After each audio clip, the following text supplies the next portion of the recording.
Saul told his son Jonathan and all the attendants to kill David.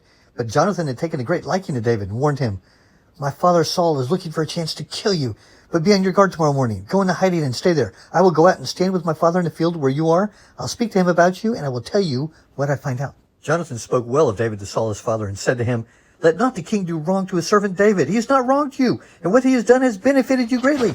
He took his life in his hands when he killed the Philistine. The Lord won a great victory for all Israel, and you saw it and were glad. Why then would you do wrong to an innocent man like David by killing him for no reason?" Saul listened to Jonathan and took this oath: "As surely as the Lord lives, David will not be put to death." But an evil spirit from the Lord came on Saul as he was sitting in his house with his spear in his hand, while David was playing the lyre. Saul tried to pin him to the wall with his spear, but David eluded him as Saul drove the spear into the wall. That night, David made good his escape.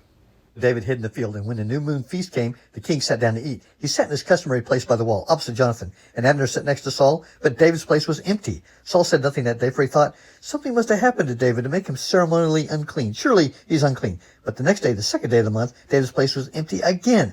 Then Saul said to his son Jonathan, "Why hasn't the son of Jesse come to the meal, either yesterday or today?" Jonathan answered, "David earnestly asked me for permission to go to Bethlehem. He said, 'Let me go, because our family is observing a sacrifice in the town, and my brother has ordered me to be there. If I have found favor in your eyes, let me get away to see my brothers.' That is why he has not come to the king's table." Saul's anger flared up at Jonathan, and he said to him, "You son of a perverse and rebellious woman, don't I know that you have sided with the son of Jesse to your own shame and to the shame of the mother who bore you? As long as the son of Jesse lives on this earth, neither you nor your kingdom will be established. Now send someone to bring him to me, for he must die." "Why should he be put to death? What has he done?" Jonathan asked his father, but Saul hurled his spear at him to kill him. Then Jonathan knew that his father intended to kill David. Jonathan got up from the table in fierce anger. On that second day of the feast he did not eat, because he was grieved at his father's shameful treatment of David.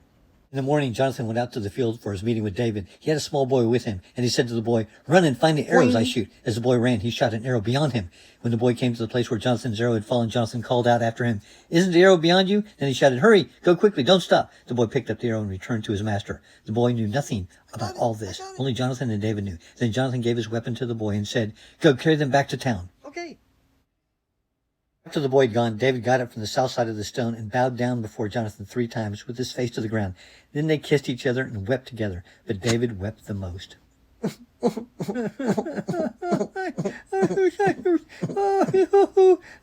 Jonathan said to David, "Go in peace, for we have sworn friendship with each other in the name of the Lord, saying, 'The Lord is witness between you and me, and between your descendants and my descendants forever.'"